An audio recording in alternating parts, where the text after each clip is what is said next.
How are you? I'm good. How are you? Not too shabby. Um, How's everybody doing? Welcome to Dude That's Fucked Up. I'm Erin. I'm Nicole. This is the greatest show, man. Man. And by this, I mean this fucking podcast, you bitches. Heyo. Hey. What's up, everybody? Let's see here. Where were we? Welcome. Yeah. We are doing part 2 of P.T. Barnum today. Oh my gosh. That That was crazy. This asshole. This is a lot. This guy, there's so much more to come, which we're going to get into. He really left his mark on the world, and by mark, I mean a skid mark. Yeah. Okay, we're going to talk about this at the end, but circuses are sad. That's all I have to say. Yeah. Yeah, do we have any business or anything fucked up to talk about before we get into it? Let's say, no, I just feel like, we've been having so much fun in the group lately, and, I don't really think I have anything fucked up this week. Yeah. I don't know. Nothing for me either. I think we should just jump into this shit. I think so, yeah. I think let's just do it, because people are waiting. There's still a lot to get through, so we want to make sure that we do this, this problematic man justice. Yeah. Let's give a little recap, I guess.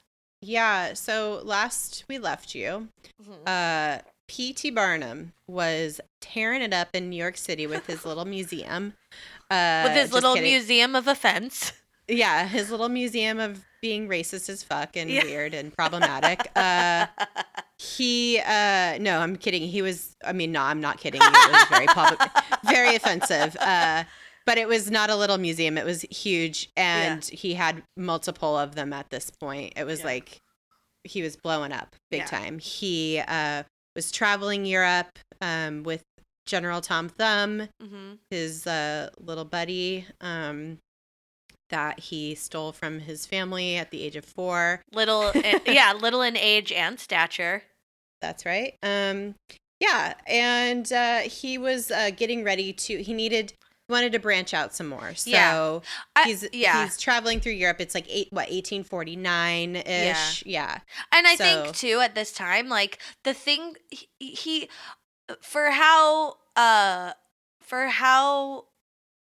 basic, I guess, of an education he had, and for how little of actual like business prestige he had, he was starting to feel like, I want to be more respectable. Like, yes, I want to be involved like in something that's not entirely racist and awful. I think he was starting to have a little urge, like, okay, like I've been duping people and it's made me some money, but like, how do I like actually be important and fancy?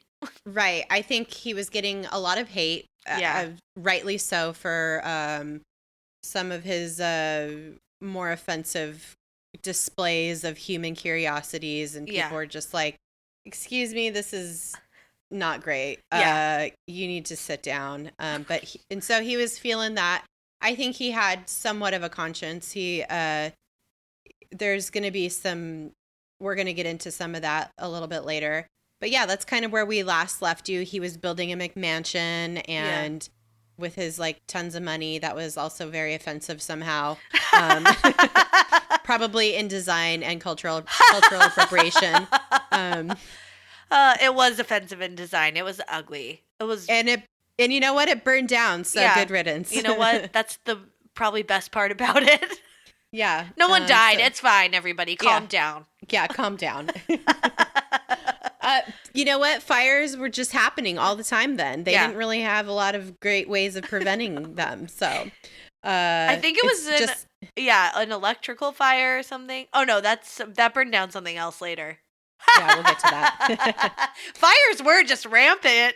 Yeah, so obviously we don't really have that high of an opinion of this guy so far. No, he's fine. He's no Hugh Jackman. No, God, no. I still hate that movie.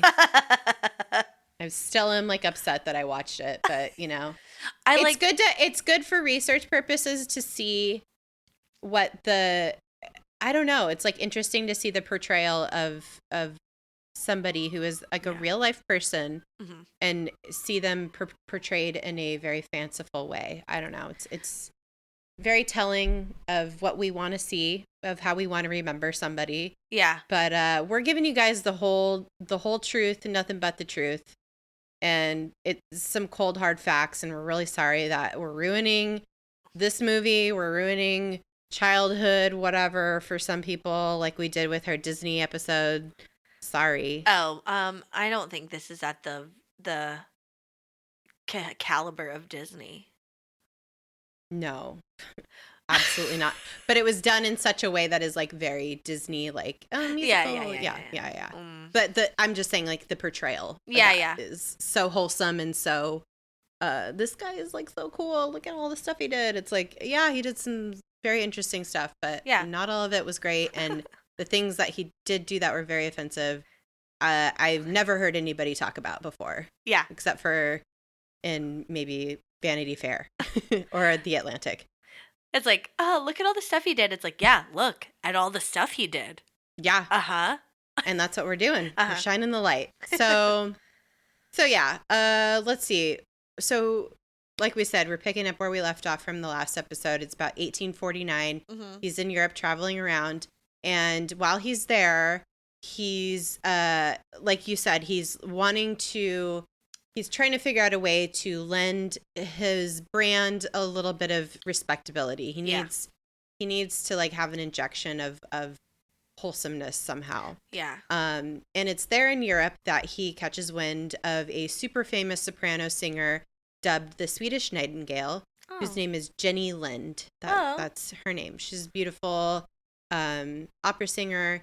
She was at the height of her career in Europe. And he was like, yes, this is who I need. Because not only was she like super talented, she was also like a very virtuous person who did a lot of good. And she was, I think, very religious and very beautiful, very just lovely, just a lovely person. And he's like, this is what I need.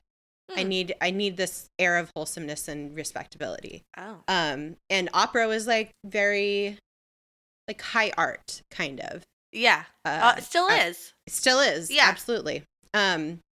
So he approaches her and convinces her to do a tour of America. And America, like I think in a lot of Europeans' eyes at this point, is just like very like, ugh. Like it is now. We've come full circle. Great. Yeah. Cool. Doing a tour of America just like makes me think of like a rock and roll Beavis tour. and Butthead? Oh, no, that's funny though. That's fun. Yeah, so she's like, who the fuck are you? What the fuck is this? And he's like, listen, I'm going to pay you a lot of money for you to do this. So he makes a deal with her that she'd get paid $1,000 a night for 150 nights, all expenses paid by him. So oh my god, just FYI, $1,000. I think I mentioned it in the last episode. This is like what he bought the slave lady for that he started his career with. It's about it's like over $30,000 in today's money. Oh my god. A night. Oh. 30,000. She would be making $30,000 a night. Oh my god. And he wanted her to do 150 nights of the tour. So that's like $4.5 million-ish dollars. Oh my god. That's a fuck ton of money for then and now. I mean, it'd be like who's like kind of a flim flam man now? Oh, it'd probably be like what they pay like Chris Angel in Vegas if he does a residency or something. I was gonna say it's like Larry the Cable Guy asking Adele to do a tour of America. I can't ever say that. I can't say it. Of nothing. Oh, apropos. I can never fucking say that. Goddamn. I was like, I thought you were trying to say appropriation or something. I was like, what is she saying? No. Oh, okay. No, he just cuz. Do you know how I know that phrase? Why? How? All I wanna do is have some fun. It says it in that song. It does? Yeah. It's like in her spoken weird, like yeah, Paul Simon-y parts. Yeah. I forget the part, but it's like apropos of nothing. And it says his name is Bill or Billy or Mac or Buddy or whatever the thing is. Okay, so yes. It's a lot of money. A lot of money, yeah. And it was especially a lot of money for how much the United States did not listen to opera. We weren't that into opera. I mean, there was kind of like now. Yeah, well, listen. I'm sorry. Speak for yourself. I am partial to Puccini myself. Puccini? Puccini. Oh, I thought you said Puccini. Puccini opera. Yeah, Puccini. My favorite opera is Madame Butterfly. It's a beautiful, beautiful opera. I'm partial to fettuccine. It reminds me of end of Ghostbusters 2 when they have the portrait that comes from Vigo. Yeah. And he's like, oh, yes, it's one of the fettuccinis, I believe.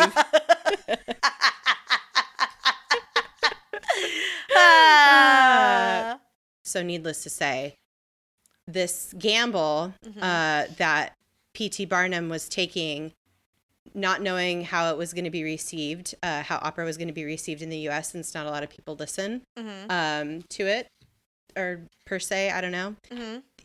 He made a good bet because this actually ended up being pretty successful. Wow. So he didn't really know very much about music, and he admitted that. So he didn't really. This is like a very risky bet. You know what? For him being very uneducated about. He knew the basics about most things, so he didn't know a lot about anything. He had an eye and an ear and a nose for stuff that would be successflike somehow.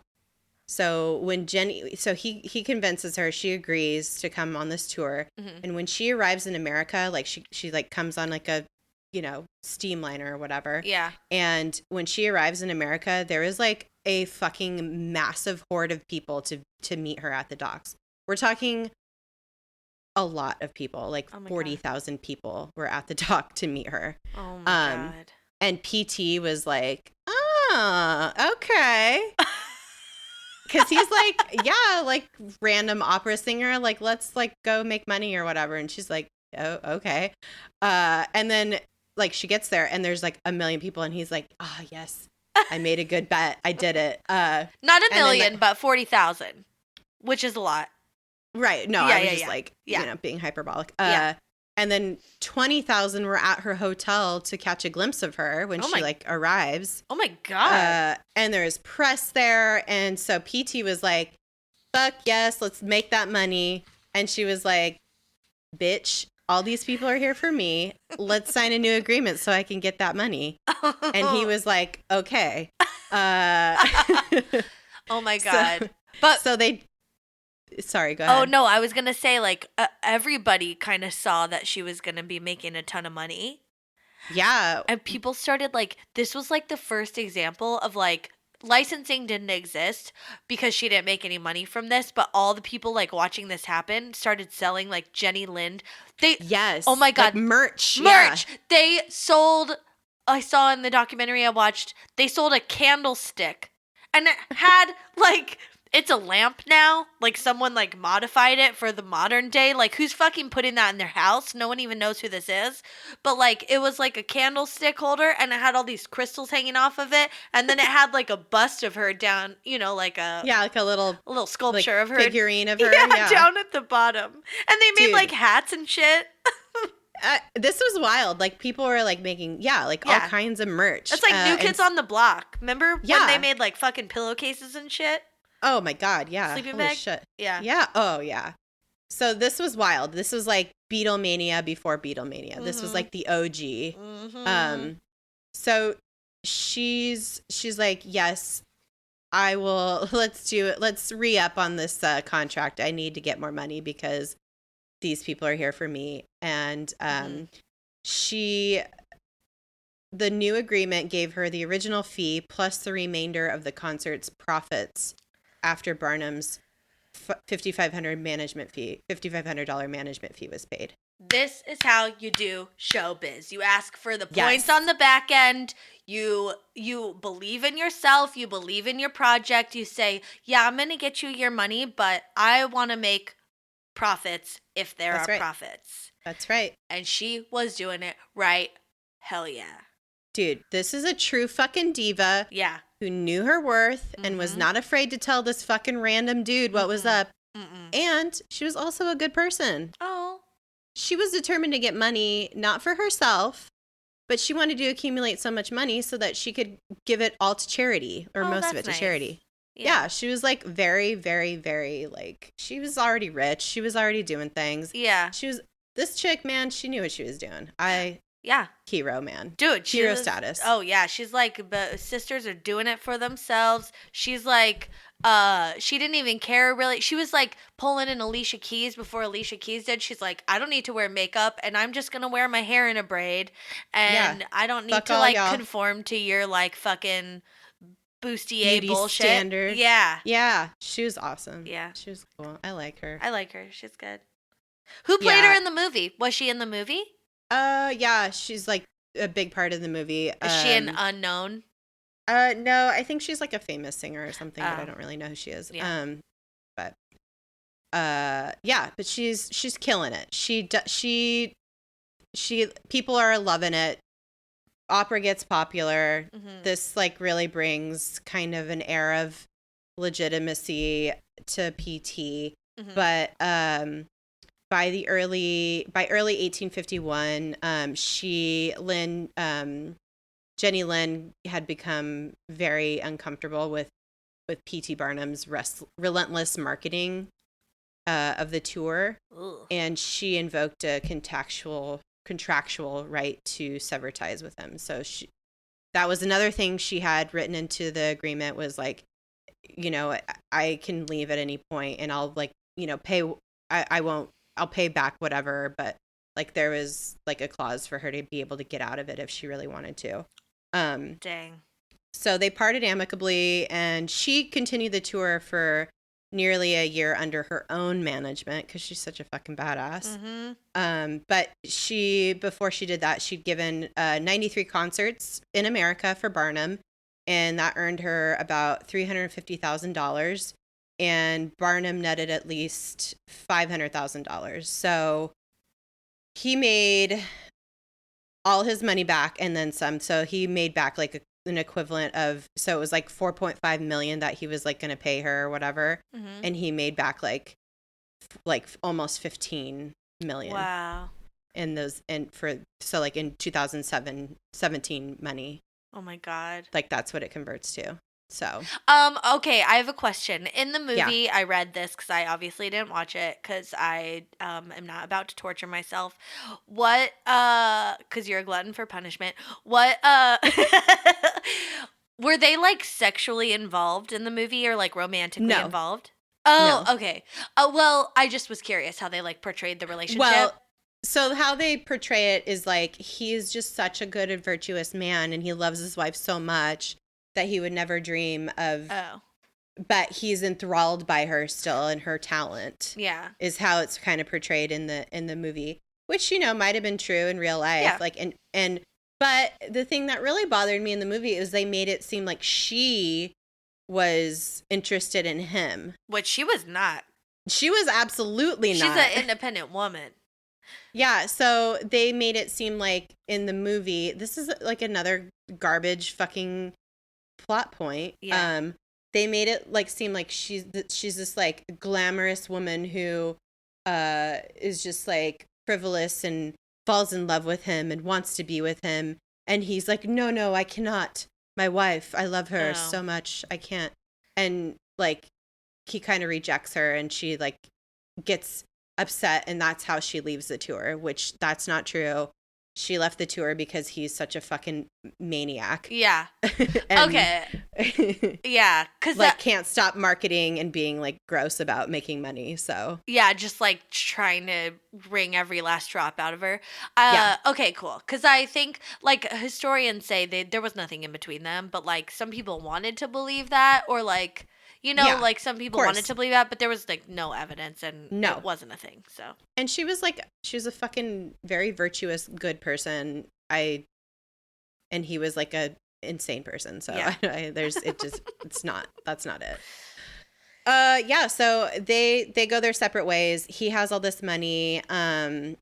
They were not fucking, don't worry. But I don't want to think about him fucking anyone. He's not a looker. I just can't. I'm like down to like think about Hugh Jackman fucking. Oh, yeah. Other than that. But not PT the Chin Barnum. PT the Chin.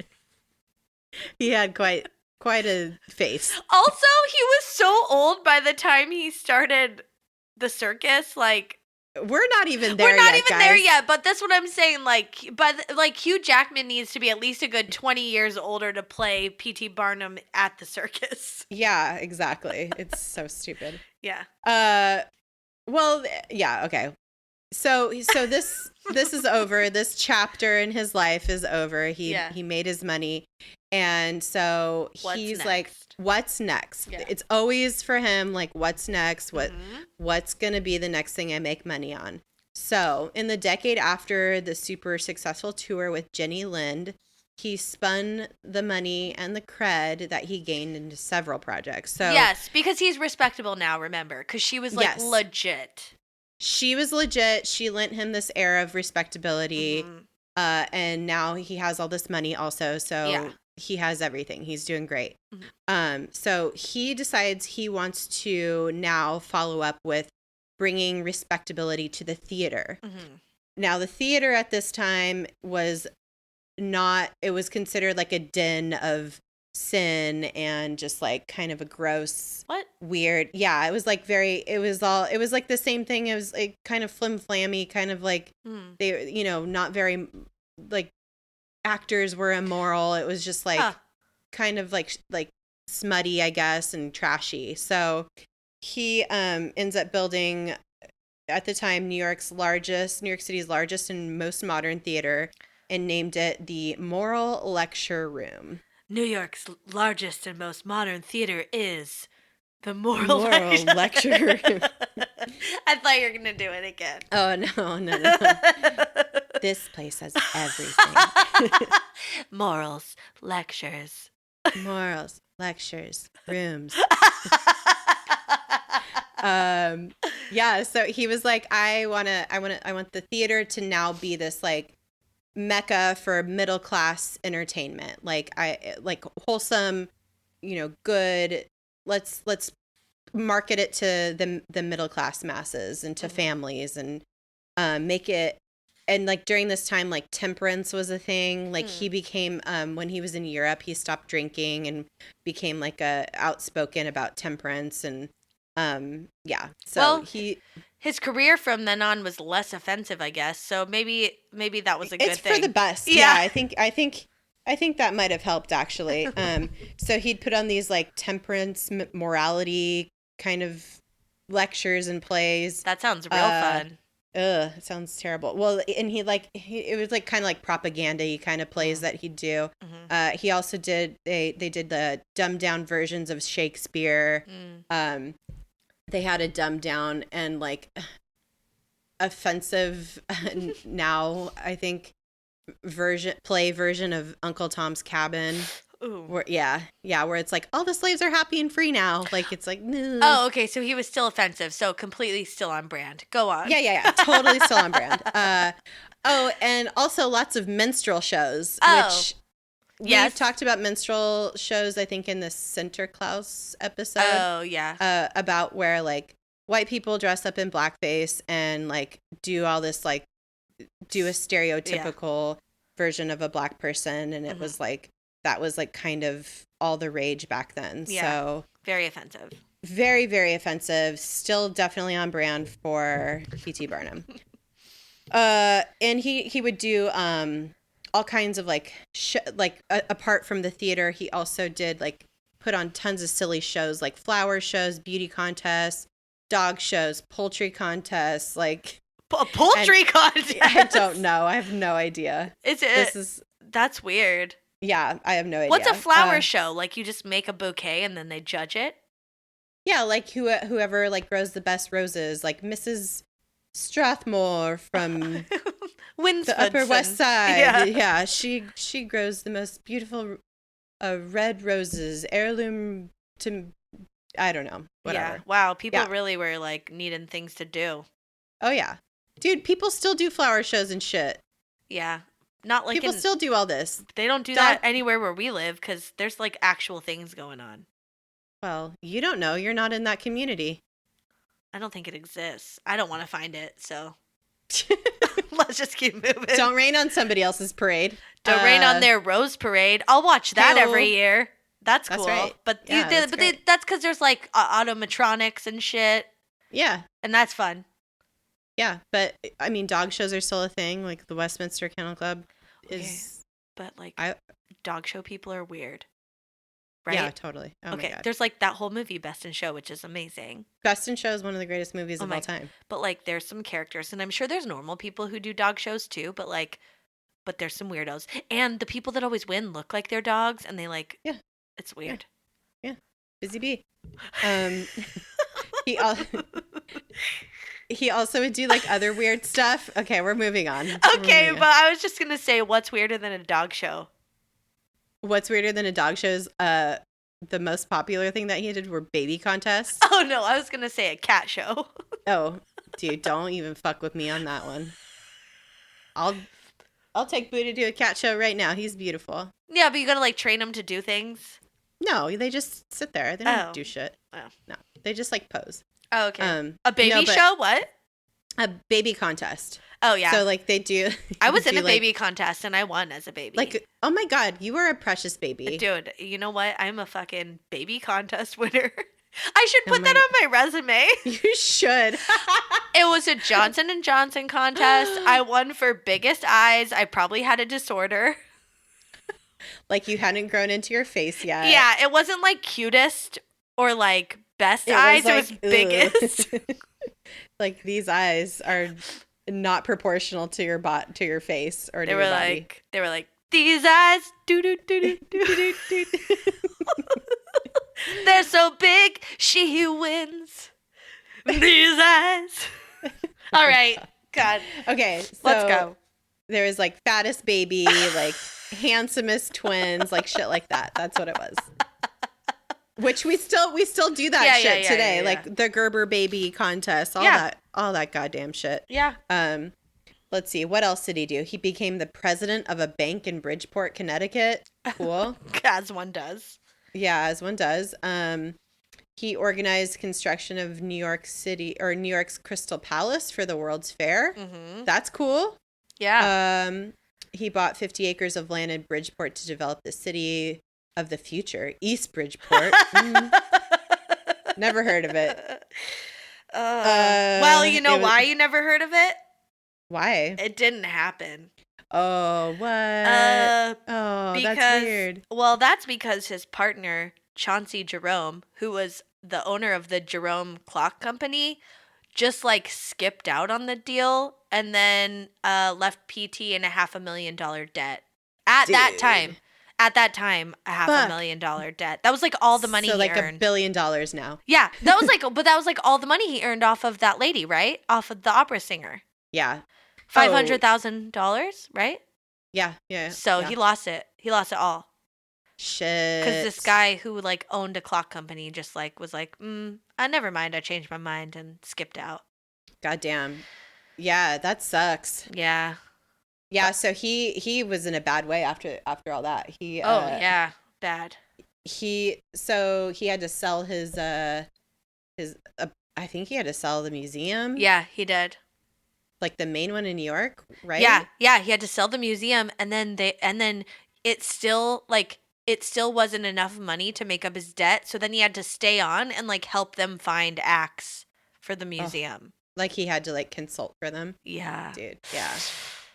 Oh my God. And then General Tom Thumb, this sweet baby angel, graciously offered to go on tour with P.T. Barnum so he could make cash until he got back on his feet. He got like he still had some friends who are willing to help him. So that was nice. Tom Thumb, what a treasure. So what a lovely human. And he didn't even I don't even think P.T. Barnum came to him begging or anything. He just heard everything that was going on and was like, hey, you helped me make a lot of money.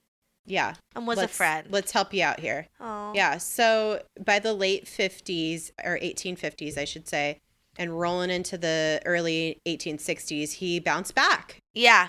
Incredibly. Yeah. Because of Tom Thumb's help. Because he had a little help from his friends. So that's so nice. So he ended up during his bounce back, he created America's first aquarium. Mm-hmm. He got himself a new and improved General Tom Thumb, who he called Commodore Nut. I can't. Oh my god, dude, it's so funny. Why? Okay, I get the Tom Thumb because he's little. What's nut got to do with anything? It's a nut. It's like a little nut, like a peanut. Yeah, like a peanut. Oh. Yeah, it's kind of cute. It should have been Commodore Peanut. That's cute. I mean, but nut spelled Nutt, so it's a real name, but I don't know. It's just silly. It's just it's so hard. It's Commodore Nut. I think it's cute. I think it's the cutest thing, but it's also very patronizing, It's just okay, this is a person. I hate it. But he and Commodore Nut got to go visit President Lincoln at the goddamn White House. Oh, that's cool. Yeah, so that's cool. And then he also ends up bringing on a ton more acts to the museum, including Chang and Eng, the Siamese twins. Mm-hmm. They came and did a residency.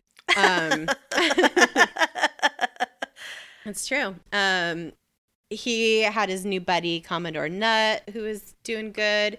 And in 1864, he even hired a woman named Pauline Cushman, who is an actress who had served as a spy for the Union, to lecture about her, quote, thrilling adventures behind Confederate lines. Now, this is a quick history lesson just to put you in some sort of historical context. Yeah. So this was about this was early 1860s. So just a reminder that the Civil War started in 1861 and ended in 1865. So when he hired this woman to tell her stories, her spy stories in 1864, the Civil War was still happening. And yeah, this was kind of a crazy time in history. And I think in New York, people were just oh yeah, it's cool, whatever. Mm-hmm. But don't forget that there's lots of Confederate sympathizers all over the North. I mean, the North, it might not have allowed slavery, but it was very racist also still. And still is at this whole country in general, yeah. Mm-hmm. There's nowhere safe. So, but anyways, there's still a lot of Confederate sympathizers up north in New York. And they did not appreciate PT's very public support for the Union. Oh. And he was also he was talking about abolition, being an abolitionist. People were not really appreciating his political views. So at one point, a Confederate arsonist started a fire in 1864 trying to burn down the museum. Didn't work. But then another fire broke out on July 13th, 1865. And this time, Barnum's American Museum burned to the ground. Oh. And they could never find the reason for the fire, but Confederates. Could be. And then so he reestablishes the museum at another location in New York City, but this too was destroyed by fire in March of 1868. So I'm pretty sure he's pissed off a lot of people at this point, and there's a pattern. I don't know. It's so weird, how fires were very prevalent, I think just due to how people lived, but then also, it's weird that people use that to, destroy people. And you could just get away with it. Yeah, they didn't have, fire code. I mean, I guess there was no such thing as fire code. Yeah. And I don't think that they had arson investigators. I mean, they could figure it out, I think, to some degree, but, I don't know. Yeah, well, you would know if it's, faulty wiring or something, but other than that, you might not know. Yeah. Yeah, so this time after the second, or actually third fire, but second one that burned down the other structure, this time it was too big of a loss, and Barnum had to retire from the museum business. So that was the end of the museums. But then this guy just takes a licking and keeps on ticking, man. He just he never stops. It's crazy. Oh my God. So he finally, after many, many years of dipping into like various forms of entertainment and the museum burning down twice, he finally got into the traveling circus business in 1870. Oh my, we've arrived. Finally. We're finally this is here. like now where I know where we are. I know I know P.T. Barnum of the circus. That's right. Yeah, we all do. I mean, that's like what he's synonymous with and known for, I think, most famously. Yeah. But he's like 60 years old at this point. Yeah. So he's like an old man. And so he's like, I don't know. It's almost a footnote at this point in time of all the things that we've talked about in context of his life. But this is like his like third or fourth act of life. I mean, it makes sense. Which is pretty remarkable. Yeah. It makes sense that his museums, like, really the only difference, like, the way the circus is now is definitely something he started, but, like, the elements of his museums just, like, essentially turned into a circus. It's because he couldn't keep his place from burning down. He had to take it on the road, right? That's right. Yeah. It became, well. He's still doing the same thing, kind of. Yeah, it's like the same exact thing almost as the museum, but it's just mobile at this point. So he partners up with a dude named William Cameron Coop, and he established P.T. Barnum's Grand Traveling Museum, Menagerie, Caravan, and Hippodrome, which it was a traveling circus and a menagerie and museum of freaks. Like, it was like exactly the same thing, but they had they were on the road. In 1881, they had a merger with James Bailey and James L. Hutchinson, and it became, okay, hold on, I gotta read this whole thing.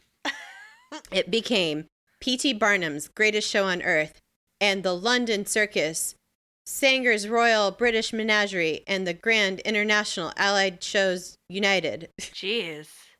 Because I guess James Bailey and James L. Hutchinson were from London. P.T. Barnum's Greatest Show on Earth. And the Great London Circus, Sanger's Royal British Menagerie, and the Grand International Allied Shows United. Yeah, that was a lot. So they obviously were like, maybe we should shorten this. This is a lot. So they shortened it to Barnum and Bailey's. Oh, poor Starting Hutchinson. To sound familiar? But poor Hutchinson. Where's his name? Fuck that guy. He didn't kick in enough money. Yeah.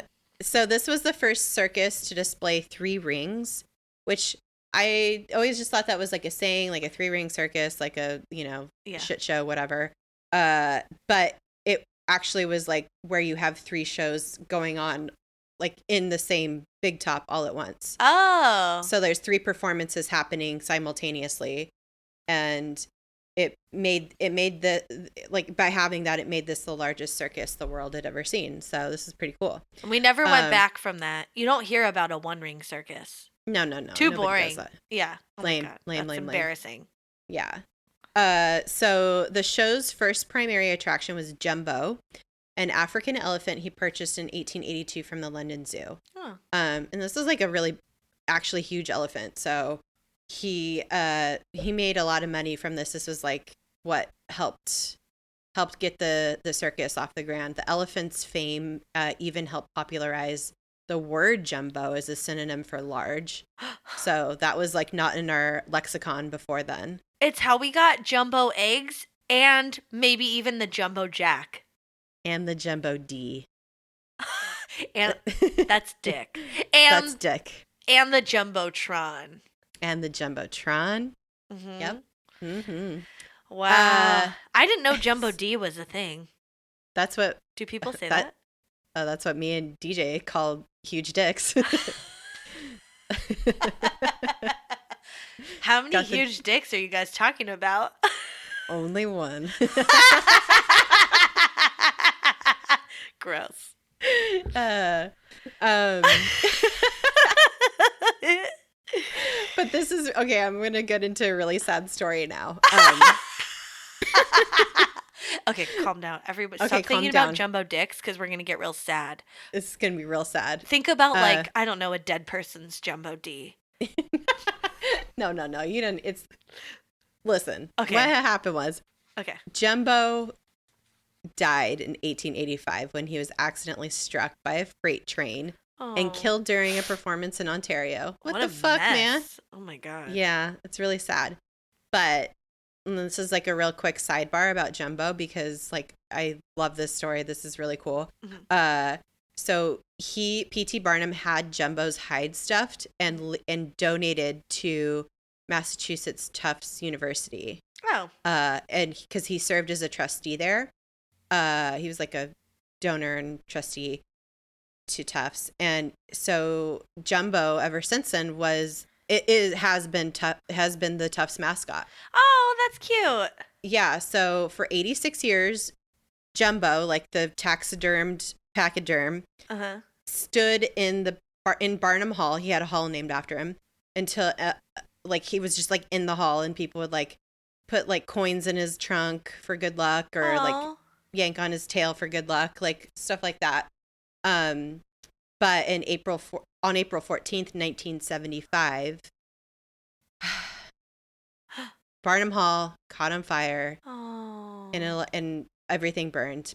And the like Jumbo went up in the flames of that fire. So they took the ashes of Jumbo and put him in a peanut butter jar. And I think he's like in the athletic director's office or something now. Ew, that's weird. Yeah, but he's still on campus, technically. Oh, well, yeah. His spirit will always be on campus, too. Yeah. Is his skeleton... Okay, I heard that the skeleton of Jumbo, that P.T. Barnum displayed it for a little bit at the carnival, or at the circus, and then he gave it to the Natural Museum of History in New York City. Do you know? Oh. Maybe. I mean, I don't know. All I know is that the hide was stuffed. Yeah. So I don't know. I didn't read about that. I went down like the Tufts mascot rabbit hole. That's cool. So, well, you still might be able to see his skeleton at the Natural Museum of History in New York City. But that was some good smart thinking on his part, using every part of the elephant. Nothing went to waste. No. But it's sad that it was like at Tufts for 86 years. Yeah. I don't know. And then it burned. And then that's sad. Fucking fire, man. Dude, ruining fire. Everything. Barnum. So anyway, sorry about that. That was a little sidetrack. But you know, this was all still the same thing. The circus was like similar to what the museum had been. He still had acrobats, freak shows, and like Tom Thumb still like hung out and did like shows every now and then, I think. Oh. Yeah, thank God he got him when he was young so he could stick around for a long time. Am I right? Yeah. Nope. Longevity. Get them while they're young. Yeah. And he was the first Barnum was one of the very first circus owners to move his circus by train, and to probably even own a train at all. Obviously, there weren't a lot of paved roads at this time in the United States. Yeah. So this was like a very savvy way, like just very smart way to get out there and to travel around and bring the show to people in different cities. I mean, they didn't have like semi trucks or anything, you know, it was, you probably had to do it by train, because how are you going to fit a fucking elephant in a car? No, like think of Dumbo, like the Disney movie Dumbo, like they're all the circus is in the train. Like that is where that comes from, is from P.T. Barnum. Mm-hmm. So, he was, okay. This is another little anecdote that I thought was really interesting that I have to pull up, because he was so good at marketing, and he was just like, there was all kinds of setbacks that were happening during this time while the circus was going on. They had like fires and like train derailments and like accidents and like horrible things were happening, but he was always able to bounce back from them because he was such a good marketer and people like loved the circus so much. So, at one point, this is really funny. The Brooklyn Bridge opened in 1883, and there was some rumors going around that it was structurally unsound, and it like caused like a ton of panic, and it caused a stampede that killed a bunch of people. like a dozen or so people died from this like stampede of people being like freaked out on the bridge. Oh my God. Yeah, and then the owners of the bridge had previously turned down a $5,000 offer from Barnum to let him parade the circus animals across it as a publicity stunt when they first opened the bridge. But then after this like horrible thing happened, they changed their minds and realized, okay, maybe this is a good idea. Like this will like put people's minds at ease. So May 17th, 1884, he marched 21 elephants and 17 camels over the bridge from Manhattan to Brooklyn. Oh my gosh. And Jumbo was a part of the procession. And so this like whole parade over the bridge was like really awesome advertising for P.T. Barnum. And because it was like, oh my God, all these, and then all the huge animals obviously weighed a shit ton. There were like over 10,000 pounds on the bridge. Wow. So that helped put like any kind of like worry that the bridge might collapse to rest. So he was a fucking genius in this regard. Was this when Jumbo was alive, or did they roll his taxidermied carcass over the bridge? No, this is when he was still alive. Oh, okay. Just checking. He died in 1885, I think. Oh, okay. Yeah, sad. And yeah, so yeah, he was just really, this was like, he got his groove. He's such a good marketer. Yeah. And around this time, his wife died. Yeah, which, I mean, we didn't really hear much about her. I feel like they were just like whatevs. Yeah. I didn't read very much about her, so that's sad. Yeah. She died. She had a stroke like years earlier and became an invalid, I guess. And she... Charity. Is that even appropriate to use? I don't know. But she just, was like bedridden or whatever. And then she finally like succumbed to that. And then he had met a friend named Nancy Fish. Nancy Fish? That's weird. Makes me think of, it's like Albert Fish's like cousin or something. Yeah.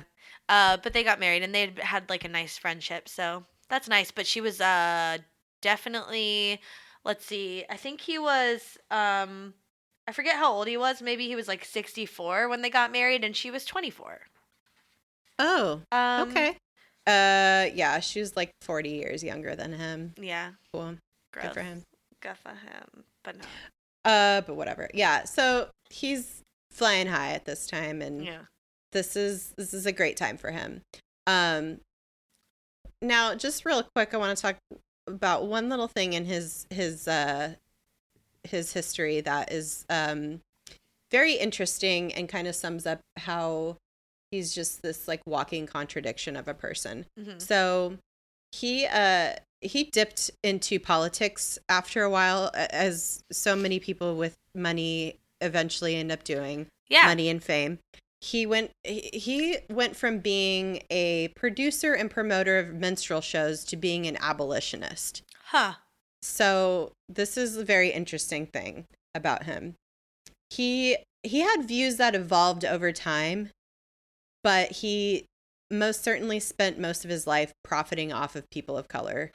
But like I don't think those two things, like for us, we're like, how could you be both? Right. But I don't think that was odd. Like exactly. So it makes sense to me, even though it doesn't make sense. Like it makes sense to me, but what is I think unusual for this time, and I'm not giving him any kind of pass or anything, but how his views evolved over time. Yeah. That's a good thing. Which was uncommon, I think, for then. Mm-hmm. He went from owning a slave, basically. Yeah. To like also having a human attraction who is a black man who is called What Is It? Like, yes. He went from that to becoming an abolitionist to being like very anti-slavery, which I at the time, I don't know.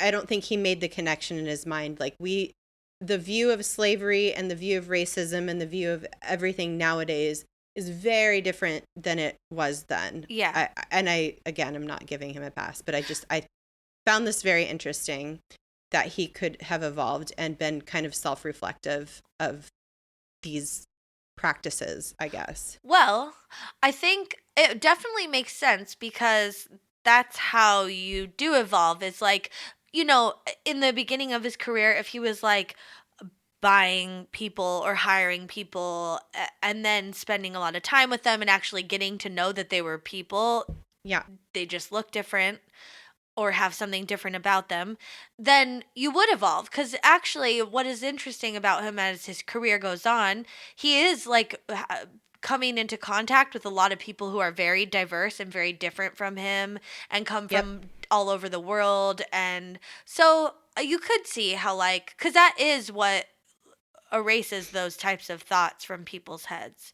It's like getting to know people who are different from you. Yeah. So it's like, oh, okay, I could see like how over, a long period of time, essentially, that happened for him, which that's good. I mean, that is redeeming. It is. He ended up running for Connecticut General Assembly, and he won, and that's when like all his views kind of became maybe his views had changed a ton over time, but that's when they became more prominent, and he would give speeches about how he knew like he was in the wrong before, and this is like every human person, it should be given unalienable rights, and he would give these like great speeches about it. Oh, so good. And that was when he became a politician. Like all these views became kind of, from our perspective, had changed, but he had probably developed and evolved over time leading up to that. So yeah, he was kind of and I think because he was so self-aware, he was really good at flipping the narrative and reversing it and spinning it to make his situation look more respectable. He really understood public opinion. He really got that. And so when he was able to kind of harness that, he was able to look pretty good. So I don't think it erases any of his past shit. But it's very interesting to see this, especially during this time. But that's all you could ask of someone is to like, are you evolving as a human for the better? Yeah. And he did. Yeah. Yeah. He did some weird shit. He did some weird It wasn't shit. good. Was not good. He was elected 4 times to the General Assembly of Connecticut, where he advocated for the rights of individuals against railway monopolies, among other things. He also, I think, he tried to run for Connecticut state senator. Oh, no, sorry. He's tried to run for United States Congress in 1867, and he lost to his third cousin, William Henry Barnum. Huh. And then in 1875, he became mayor of Bridgeport, Connecticut, and he worked to improve the water supply, bring gas lighting to the streets, and enforce liquor and prostitution laws. He was also instrumental in starting the Bridgeport Hospital, founded in 1878, and was its first president. So he did do a lot of stuff, and I don't know. That's all some positive stuff that he brought to the table later in life. And then another little thing that was very interesting about him was, and kind of redeeming also, and this goes back to him being such a good, so self-aware and understanding public opinion, and understanding himself and like what his moral compass was. He was savvy. He was just so savvy. I love/hate the audacity of this bitch during every stage of his life. It's just like, how do you have he was a con man. Yeah. I mean, confidence man is what that stands for, or what that is shortened for. And like, he was confident in everything he did, and that's why he could get away with all this shit. So yeah. Well, you know how like, I think it was really interesting, like, it's hard because you could be like, oh, he was like a very shrewd businessman. But then it's like, but did he just gamble enough did he just gamble enough times with a big enough hand? Right. And like a big enough like ante that like he ended up winning. Yeah. I don't know. I feel like, you know what, he could have maybe he wrote the book, or maybe he wrote the song of Kenny Rogers, the gambler. Gotta know when to hold him. Know when Know to when to fold hold him. him, you Yeah. know? Or Sometimes he didn't know. yeah, Sometimes or he he just like didn't know. lost his ass. Yeah, and then maybe So he should have taken a page out of that yeah, that's songbook. right. But I don't And know. and speaking of writing books, he ended up writing a book. Oh. He wrote he wrote several books, but his most famous was his autobiography. And he like did a very interesting thing. He had a mass publication of his autobiography was one of the most effective methods of self promotion he like ever thought up. Mm-hmm. What he ended up doing was giving up his copyright to allow other printers to sell inexpensive editions of the book. So it just permeated the market, and by the end of the 19th century, the number of copies printed was second only to the New Testament in North America. Oh my goodness. Yeah. So he just like he knew that if he did that, it would just permeate everything, and that was like all he wanted was self-promotion. So he like it was like about money, but also like what's the big picture. He like got that. Oh. So I thought that was very interesting. Yeah. And some of the other books he wrote like right before he got into the circus business were about the tricks of the trade, basically exposing all the things that make hucksters like and flim flam men able to like trick people. He like wrote books about that, like exposing all that. And it was I kind of love that he did that, because it was just like, yeah, look at this. This is like how like this is what it is, and everybody's just like, fucker. Like 6 foot man eating chicken, like yeah, try and find the place where you can put the comma that will make it so you're not ripping people off. But like yeah. So he was like kind of an edgy dude who like on one hand saw nothing wrong in entertainers or vendors using hoaxes or humbugging, whatever. Yeah. In promotional material, as long as the public was getting value for money, like as long as they were entertained. Wow. And he would like all he cared about was making money though. Like that was he would fake it until he would make it, and that was what it was. And on the other hand though, he hated people who made money through fraudulent deceptions, especially during this time. It was like everybody was into the spiritual movement and mediums and stuff. And he hated that because it manipulated people's emotions, because they were claiming they were communicating with their loved ones that were dead or whatever. What? It was a hoax back then too? Oh, what? That's so weird. Better call Long Island Medium. Yeah. So he like on one hand he was like, yeah, trick people, they love it, it's great.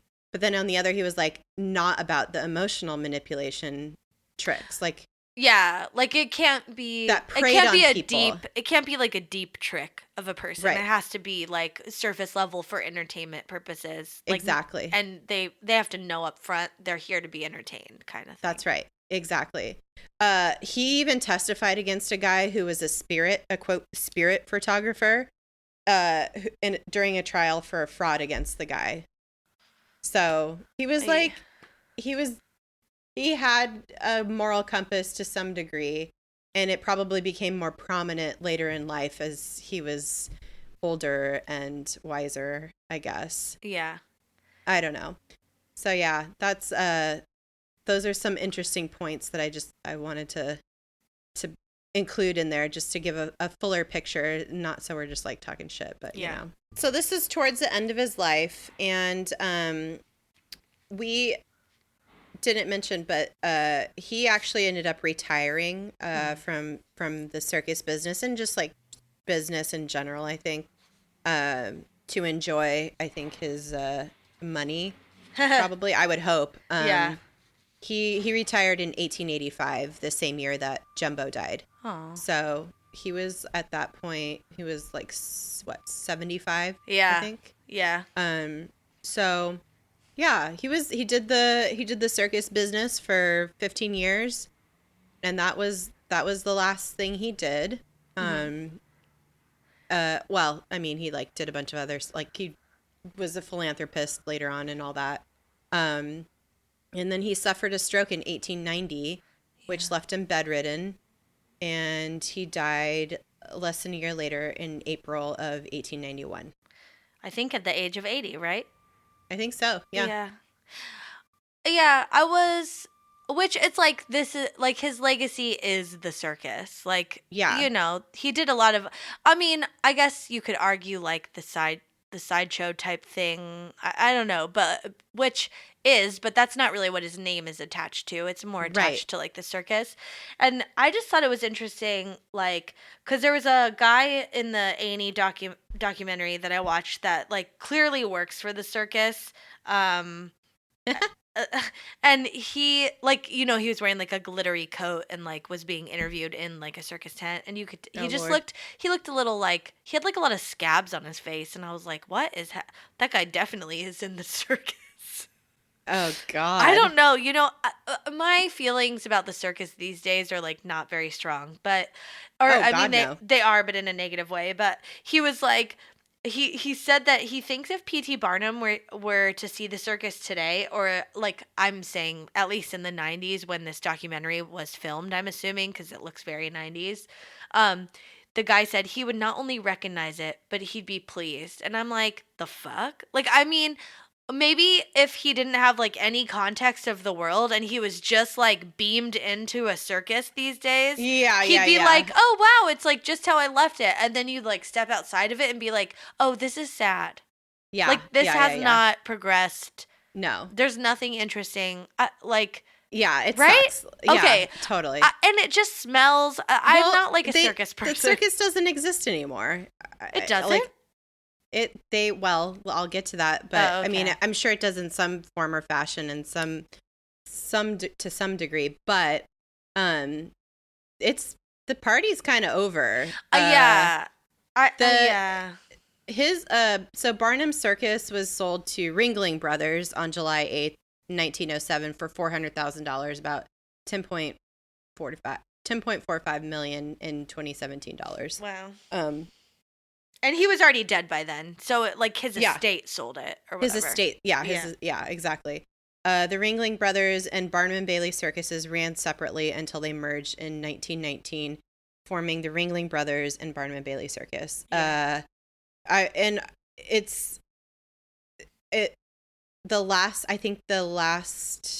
It all closed up shop last year. Okay, because I know it was still touring as of recently, and I remember when it would come to New York every summer. Mm-hmm. Yeah. When I lived there. Yeah. But I haven't really paid attention since then. No, the Ringling Brothers closed up shop in, I think, mid 2017. And I think it was because of all the animal rights activists, right? Because of the treatment of the animals in the circus. So this is I think one of the lasting legacies of P.T. Barnum, and probably ironically so. He was sort of responsible for helping the animal rights movement back when he was alive, mm-hmm. Which helped it to survive and to exist in its modern form, by giving it kind of this media exposure, because of how big of a personality he was. Oh. So he had created an era of legitimacy for animal rights, the animal rights movement back in the 1800s, which evolved and eventually shut down the circus last year. Weird. Isn't that crazy? Is that irony? It all came, I don't know. It all came full circle. Yeah. So what it ended up happening is he had a feud with this guy named Henry Bergh, who was the guy who founded the American Society for the Prevention of Cruelty to Animals, the ASPCA, back in 1866. So back in those days, people didn't think that animals had feelings, and they're basically treated like shit. Yeah.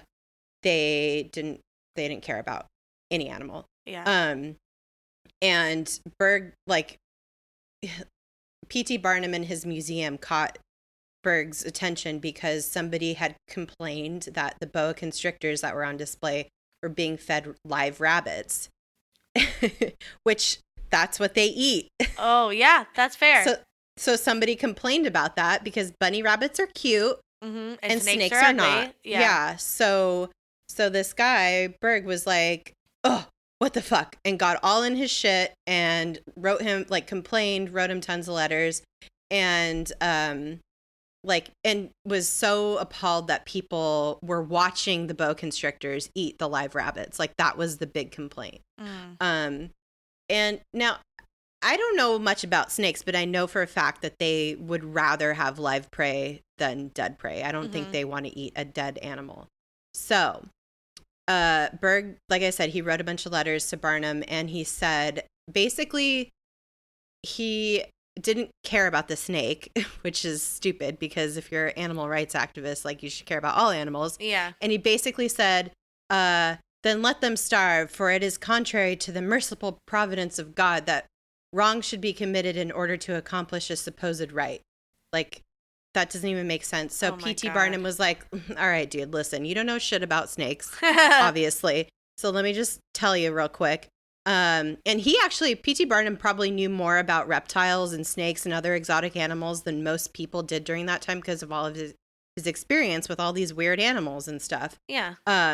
So he writes this guy back and he's like, listen, dude, this is what they need to eat. Like, this is the natural law. They, like, prefer live prey. So then they have this, like, back and forth, and P.T. Barnum is like, I appreciate what you're trying to do. I actually agree with you in a lot of respects, but your whole approach to this is terrible. Like, you're not doing yourself any favors. If you really want to help animals, you need to, like, hone your message. Like, remember, P.T. Barnum is, like, a fucking master marketing genius. Like, he knows what the fuck to how to do PR. He knows marketing. He knows everything. So over the years, he ends up like having this back and forth with this guy and forges a friendship with him. And he helps him develop, like, a kind of better message for animal rights advocacy. And that's how the movement grows and becomes legitimate, is because of their, like, kind of weird friendship and adversarial friendship with each other. So, oh my goodness. So that's to me one of the most interesting things about this whole thing. Yeah. Is that he was, like, doing all this weird shit with animals and was like, that's what eventually, like, got it shut down, was animal rights advocates. Wow. I don't know. That's weird. Like 100+ years later. Yeah. Well, so yeah. There you have it.